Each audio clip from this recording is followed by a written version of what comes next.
अस्सलाम वालेकुम। मैं अमजदुल्ला ख़ान, स्पोक्समैन एमबीटी।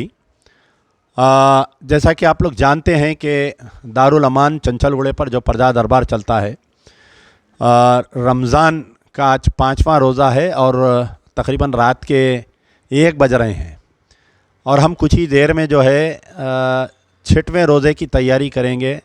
शहर के लिए तैयारी करेंगे। मेरे साथ ये जो फैमिली बैठी हुई है, जैसा कि शहरियान हैदराबाद और तेलंगाना के लोगों को ये बात याद होंगी कि आज से कुछ दिन पहले यानी 25 नवंबर 2020 का वाक़या है कि एक मधु यादव टीआरएस का एक लीडर था जो मोइनाबाद में रहता था। उसके मकान में जो है 2 लड़कियां काम करती थीं। 2 लड़कियों में से एक लड़की को कुछ तबीयत ख़राब हुई और अचानक से जो है 25 नवंबर के दिन में सुबह के अवलीन वक्तों पे उसके घर में से उस लड़की की लाश पंखे से लटकते हुए निकली और मुझे तकरीबन 11:30 बजे ये इत्तला मिली कि मोइनाबाद में मधु टीआरएस लीडर के मकान में एक मुस्लिम लड़की की लाश निकली है। और मैं उस दिन अच्छा याद है मुझे कि जुमे का दिन था। मेरा स्टाफ भी उस दिन छुट्टी पे था क्योंकि अक्सर हमारा स्टाफ जो है नमाज के बाद में आते, कोई नहीं थे। अकेला मैं यहाँ से चंचलगुड़े से गाड़ी भगाते हुए मोइनाबाद पहुँच गया। मुझे ये तक नहीं मालूम था कि मुझे कहाँ जाना है। मोइनाबाद जाकर जो शख्स मुझे बुलाए उनको कॉल किया तो उनका फ़ोन बंद आने लगा। फिर वहाँ पर कोई लोग देखकर मुझे उस मकान पर लेके गए। मधु यादव जो साबिक़ा में टीआरएस पार्टी थी, अब जो है बीआरएस पार्टी है। वहाँ पर जाने के बाद में मैं ये देखा कि घर में से एक मुस्लिम बच्ची की लाश निकाल के ऑटो में रखकर उस लाश को लेकर जा रहे थे। बाद में जब हम तहक़ीक़ात किए, फ़ोटोज़ देखे तो ऐसा महसूस हुआ कि यानी ये ख़ुदकशी नहीं है बल्कि इस लड़की को मार कर लटका दिया गया है। 2 बहनें थे, एक बहन का इंतकाल हो गया और दूसरी बहन जो है इसमें आई विटनेस है। जिसका इंतकाल हुआ नाजिया बेगम और जो आई विटनेस है आफरीन बेगम मेरे बाजुक में बैठे हुए हैं। वाक़या 25 नवंबर 2020 को हुआ। हमारे हैदराबाद का एक रिवाज है कि कोई ऐसा वाक़या पेश आता, हम जो है कैंडल लाइट मार्च निकालते, जुलूस निकालते, गड़बड़ करते, लीडर उनके मकान पर आते। 1-2 दिन में जो है हम वो मसले को भूल जाते। लेकिन पूरे तेलंगाना में 1 या 2 शख्स ऐसे हैं जो कोई वाक़ये को याद रख के उसको कैफ़र किरदार तक पहुँचाने को, क़ातिल को कैफ़र किरदार तक पहुँचाने के लिए हम मुसलसल जिद्दोजहद करते रहते हैं। एक अमजदुल्ला ख़ान हैं और दूसरे मोहम्मद मुश्ताक मलिक, तहरीक मुस्लिम शब्बान। मैं आगे बोलूँगा मुश्ताक भाई के बारे में। तो हम तहक़ीक़ात किए, पुलिस स्टेशन पे हंगामा हुआ क्योंकि जुमे का दिन था। जुमा नमाज के बाद में सैकड़ों मुसलमान वहाँ पर जमा हुए। उसी वक्त उनके वालिद मोहम्मद इब्राहिम जो ऑटो ड्राइवर हैं पेशे से, उनसे मेरी बातचीत हुई। फिर ये लड़की से भी मेरी बातचीत हुई। तो आई विटनेसेस का जो वो था और बाद में पोस्टमार्टम रिपोर्ट ये बताया गया कि ये लड़की को रेप किया गया मुसलसल कई दिन तक और लड़की जो है कुछ प्रेग्नेंट थी इसलिए उसको मार दिया गया। बाद में पुलिस आई, इसको मधु यादव को गिरफ़्तार करी क्योंकि ये एक टीआरएस पार्टी रूलिंग पार्टी का मेंबर था। आज की तारीख़ तक भी उसको बीआरएस पार्टी से सस्पेंड नहीं किया गया। वक्तिया तो वहाँ के एमएलए, वहाँ के एमपी आए, सबिता इंदिरा रेड्डी इनके घर पे आए, कई लीडर्स गए, लेकिन बाद में ये सब ये वाक़ये को भूल गए। हम जो है मुसलसल इस फैमिली को कांटेक्ट में हैं, लीगली इस केस को देख रहे हैं। मुश्ताक मलिक साहब जो है वाहिद शख्स है जो हर महीना इस फैमिली को अनाज या तो ये आके लेते या तो हमारे समी साहब जो मुश्ताक मलिक साहब के तहरीक मुस्लिम शब्बान के, इन्हों घर पर ले जाकर देते। तो लास्ट ईयर भी मेरे पास आए थे कोई साहिब खैर, इनको एक 25,000 रुपये भेजे थे, मैं मदद किया था। अभी भी हम अपील कर रहे हैं तो ये केस में ये हुआ कि 25 नवंबर 2020 को राजेंद्र नगर पुलिस स्टेशन में एक एफआईआर दर्ज हुआ था 424 ऑफ 2020 अंडर सेक्शन 354 एंड 306। आज बताइए, आप 3 साल हो गया है वाक़या होके, कातिल जेल से बाहर आ गया, आज की तारीख तक भी उस केस में चार्जशीट दाखिल नहीं की गई। मैं मुसलसल राजेंद्र नगर इंस्पेक्टर से, राजेंद्र नगर एसीपी से, अब हालिया जो है, पहले वो शमशाबाद डीसीपी को आता था, अब राजेंद्र नगर डीसीपी एक बना दिए, और साइबराबाद कमिश्नर, हम मुसलसल उनको ट्वीट के ज़रिए, फ़ोनों के ज़रिए हम ये बोल रहे हैं कि भाई इस मसले पर क्योंकि ये जो रेप विक्टिम केसेस होते, यहाँ तो रेप एंड डेथ केस है यहाँ पर, इसको फास्ट ट्रैक पे चलाते हुए 1 साल के अंदर इसको सज़ा करवाना था। लेकिन क्योंकि इन्हें बीआरएस पार्टी का है, हुक्मरान पार्टी का है इन्हें, आज मैं सवाल कर रहा हूँ कि जितने बीआरएस पार्टी के अक़लियती कायदीन हैं, बशमूल इसके ताइदी पार्टी जितने भी है, यानी महमूद अली होम मिनिस्टर से लेके तमाम मुस्लिम एमएलए और मुस्लिम एमएलसीज चेयरमैन्स, अदना कारकुन, इन तमाम से मेरा सवाल है, क्या नाजिया बेगम जिसके साथ रेप हुआ और मर्डर हुआ, ये तुम्हारी कलमा गो बहन नहीं थी? क्या आफरीन बेगम जो आई विटनेस है, ये तुम्हारी बहन नहीं है? मैं उन कायदीन से भी जो मरकज़ सियासी का दावा करते हैं और पूरे हिंदुस्तान के मुसलमानों के मगरमच्छ के आंसू रोते हैं, राजस्थान में किसी को जला दिया जाता है तो वहाँ पर जाकर कांग्रेस को कोसते हैं, मैं उन तमाम असदुद्दीन ओवैसी, अकबरुद्दीन ओवैसी और तमाम अरकान असेंबली मजलिस इत्तेहादुल मुस्लिमीन से सवाल कर रहा हूँ कि आप नाजिया बेगम अपनी बहन को क्यों भूल गए? आप आफरीन बेगम अपनी बहन को क्यों भूल गए? आप बताइए कि मैं अभी इनके वालिद से डिस्कशन कर रहा था, कई लोग इनके मकान पर गए, पैसे देने का वादा किए, आज की तारीख तक पैसे नहीं दिए। कई लोग चेक दिए इनको, आज तक वो चेक कैश नहीं हुआ। मैं उन लोगों के नाम नहीं लेना चाह रहा हूँ। खैर, जिसका कोई नहीं उसका ऊपर वाला होता है, उसका अल्लाह होता है। तो ये केस में जो है मेरी गुजारिश है कि तमाम जितने भी हमारे मुस्लिम कायदीन हैं कि एक हमारी बहन के साथ ऐसा वाक़या हुआ, हम कश्मीर में कुछ वाक़या होता, रेप हुआ तो हम यहाँ एहतजाज करते, हम राजस्थान में कुछ हुआ तो हम एहतजाज करते, लेकिन हमारे घर को अगर कुछ हो जाता, हमारे घर में कुछ हो जाता तो हम बयान तक नहीं देते।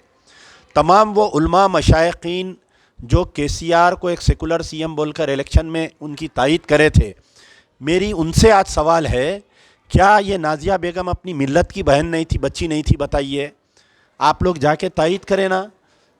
जमात इस्लामी, तमाम उलमा मशाइखीन, तमाम दानिश्वरों से, तामीर मिल्लत से मेरा सवाल है। मैं ये सवाल करा तो इनके चाहने वाले बुरा मान रही कि भाई आप ऐसे सवालात क्यों करते हैं उनसे। तो क्या ये आफरीन बेगम, मेरे बाजुक जो बैठी हुई बच्ची, क्या ये मिल्लत की बच्ची नहीं है? बताइए, ये आई विटनेस है ये बच्ची, इन लोगों की जान को ख़तरा है। पहले तो इनको रहने को घर नहीं है, ये बेचारे जो है छुप छुप कर अपनी ज़िंदगी जी रहे हैं, क्योंकि कातिल बाहर है, खुला फिर रहा। आज भी वो जो है बीआरएस पार्टी के मीटिंगों में है। मुझे मोइनाबाद से एक बच्चा फ़ोटो भेजा कि रिसेंटली हमारे महमूद अली साहब वहाँ पर मोइनाबाद गए थे, तो ये मधु यादव जो है उनको वेलकम कर रहा। कितनी शर्म की बात है बताइए आप, बहुत शर्म की बात है ये। केटीआर साहब, आप मॉरल साइंस पढ़ाते, आप मॉरल्स की बात करते आप, लेकिन कभी नाजिया बेगम के ताल्लुक़ से क्या आप ट्वीट किए? क्या बताइए आप, क्या आप कभी आप आफरीन बेगम की तहफ़्फ़ुज़ के लिए ट्वीट करें? चीफ़ मिनिस्टर के पास फुर्सत नहीं है। आज ये ख़ानदान जो है 3 साल से इंतज़ार कर रहा है कि चीफ़ मिनिस्टर हमें बुलाकर मिलेंगे। आज ये ख़ानदान जो है तकरीबन 3 साल से इंतज़ार कर रहा है कि इनको केटीआर साहब बुलाकर मदद करें। आज ये ख़ानदान, कविता मैडम, आप तो एक बहन हैं, आपकी ज़िम्मेदारी आयद होती है कि इस फैमिली से जाकर घर पे मिले, क्योंकि मुझे अच्छा याद है कि एक इनके ही मुकाम पे शमशाबाद में एक लड़की गैर मुस्लिम थी, उसका रेप एंड डेथ हुआ, तो उसमें 5 लोगों का इनकाउंटर हो गया और गवर्नर मैडम उनके घर को गए, डॉक्टर दिशा के। सारे मिनिस्टर, सीएम, पूरे होम मिनिस्टर रोज़ उसके घर को गए और उसमें जो है जल्द से जल्द फैसला आ गया। 5 जो है लोगों का एनकाउंटर कर दिए, जहाँ पर हमारी बच्ची है, मिल्लत की बच्ची है, कलमा गो बहन है, उसके साथ रेप हुआ और उसको ज़िंदा मार के लटका दिया गया एक बीआरएस पार्टी के लीडर के घर में। लेकिन आज की तारीख तक 3 साल में ना चीफ मिनिस्टर मिले, ना होम मिनिस्टर मिले, ना केटीआर साहब मिले, ना कविता मैडम मिले, ना हरीश राव साहब मिले। सबिता इंदिरा रेड्डी मैडम जो है मेरे बोलने पे, बार बार चीखने पे, एक मरतबा आपके घर पे आके मिले और बोले कि मैं 2 बेडरूम फ्लैट दूंगी, मैं कंपनसेशन दिलाऊंगी। 1 रुपया कंपनसेशन नहीं मिला इनको, आज तक ना 2 बेडरूम फ्लैट मिला। तो खैर बहरहाल मैं बारहा कहता हूँ कि जिसका कोई नहीं उसका अल्लाह है। ये प्रजा दरबार में इससे पहले भी रुजू हुए थे, क्योंकि इनका बैंक अकाउंट बने जब तक बहुत टाइम हो गया था, हम उस वक़्त इनकी मदद नहीं कर सके। कोई साहिब खैर कुछ हार्ड कैश भेजे थे, मैं इनको दे दिया। अभी भी वक्त है, बहुत गरीब है ये बेचारे रोज़ाना डेली वेज लेबर, कभी ऑटो चला लेते। तो हमारा एक एम ये है कि एक तो क़ानूनी हम इस केस को मजबूत करने की कोशिश कर रही। ये मधु यादव दरिंदे को फांसी की सज़ा होना चाहिए। हमसे जितनी कोशिश है हम करेंगे और इंशाल्लाह हम इसको बख्शेंगे भी नहीं। हम अगर ये हुकूमत नहीं करेंगी तो हम बड़े से बड़े वकील को लगाकर हाई कोर्ट में इसके केस को लड़ने का भी हम सोच रहे हैं, क्योंकि हम वेट कर रहे हैं कि इस फैसले में, इस अदालत में क्या, राजेंद्र नगर कोर्ट में इसका, रंगारेड्डी कोर्ट में इसका क्या फ़ैसला होता है। दूसरी चीज़ ये जो है, हमारे जो इब्राहिम साहब हैं यहाँ पर बैठे हुए, ये बोल रहे थे कि मेरे पास मकान नहीं है रहने के लिए। मैं इनसे पूछा कि अगर हम कहीं सिटी में आपको रहन का कुछ 5-6 लाख रुपए का रहन का घर अगर हम दिला दिए तो क्या आप सिटी को आ जाते? अगर ये सिटी में आ जाएंगे तो ये बच्ची का भी प्रोटेक्शन होता, क्योंकि ये बच्ची इज़ द आई विटनेस। अगर ये बच्ची बयान देंगी जाके कोर्ट में तो उसको सज़ा होंगी। हमको इसको बचाना ज़रूरी है। ये लड़की की शादी का मसला है।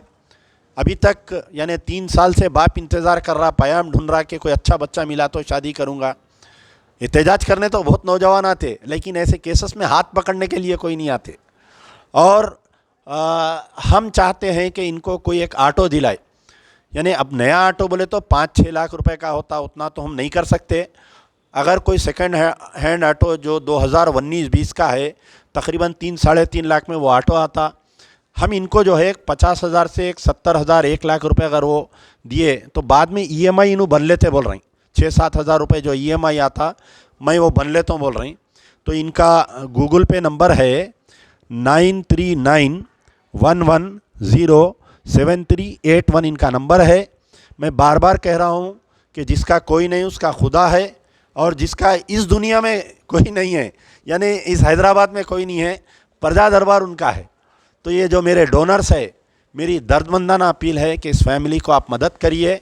अपनी बच्ची समझकर एक 5 मिनट, जो साहिब खैर लोग हैं, जो पैसे वाले लोग हैं, शहर में तो बहुत है, करोड़ों रुपए का तकसीम हो रही है हमारे कने, लेकिन मुस्तहक़ तक पैसे पहुंचना, ऐसे केसेस में आप पैसे देना। कल मजीदुल्लाह खान फ़रत गाज़ी मिल्लत की बरसी के वक़्त जो तकरीर करे हैं, मेरे आँख से आंसू आ गए। उन्होंने जो बोल रहे थे कि दिखा करिए पैसे देते वक़्त, ख़ानदान को ढूंढिए कौन मुस्तहक़ है, ढूंढ के आप अपनी ज़कात, फ़ितरा जो भी है खैरात दीजिए। तो मैं समझता हूँ कि इससे ज़्यादा कोई मेरी नज़र में मदद के लायक कोई ख़ानदान नहीं है, आपके पैसों का हक़दार कोई नहीं है। तो इनकी मदद करिए। इनका गूगल पे नंबर है 9391107381 इनका नंबर है। मेरी गुजारिश है कि हमारे, क्या आपका क्या नाम है बोलिए पूरा? मोहम्मद इब्राहिम। ये आपके बच्ची का वाक़या हो के कितने साल हुआ? 3 साल होने आ रहा। तो अब 3 साल से आप लोग कहाँ रह रहे हैं, क्या कर रहे हैं आप लोग? इनका पल्ली में मैं ऑटो चला, इनका पल्ली में ऑटो चला रहा हूँ मैं। हाँ। अभी कभी कभी चला ले रहा, कभी कभी नहीं। तो आपके बच्ची के साथ जो वाक़या हुआ था, तो आपको अभी तक पुलिस वाले कुछ बुलाए करे, कुछ बात करे आपसे? उसके बाद नहीं बुलाए, बाद में वो एक बार बुलाए सो जब तक। हाँ, मैं इस मसले पर एक चीज़ बोल रहा हूँ कि ACP राजेंद्र नगर थे हमारे अशोक चक्रवर्ती साहब। जब तक अशोक चक्रवर्ती साहब ACP राजेंद्र नगर थे, ये केस में जान थी। जब उन्होंने रिटायर्ड हो गए उसके बाद से तो आपको कोई बुलाए नहीं होंगे? नहीं बुलाए, कोई भी नहीं बुलाए जब से। तो ये केस का क्या हुआ आपको भी नहीं मालूम? नहीं मालूम। अच्छा, आपकी जो बच्ची आई विटनेस है उसको एक बार कोर्ट में ले जाके बयान लिए थे ना आपकी बच्ची का? खाली एक ही बार लिए थे।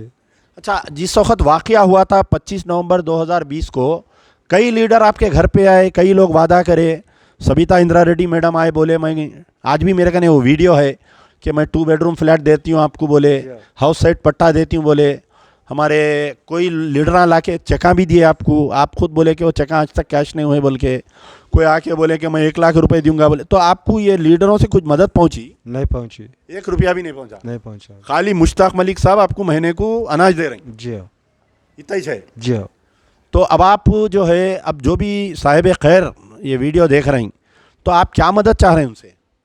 अब जो भी हो उनके अब ऑटो जो चला ले रहा बोल रहा हूँ मैं, बच्ची तो आपको ज़ाती ऑटो दिलाओ बोल रहे हैं आप? जी हाँ। और बच्ची की शादी का इंतजाम करो बोल रहे हैं? जी हाँ। और कोई रहन का घर दिला सकते हैं क्योंकि किराया नहीं दे सक रहे हैं आप? जी हाँ। बोलो, आप ज़रा ज़ोर से बोलेंगे तो लोग मदद करेंगे ना। रहन का घर दिला दिए तो किराया नहीं दे आप यहाँ हैदराबाद में आ जाते, शिफ्ट होते, आपको कहीं अगर अतराफ में वट्टेपल्ली इधर उधर हम घर दिलाए तो आप आ जाते? जी हाँ, आ जाते रह जाते हैं। हाँ।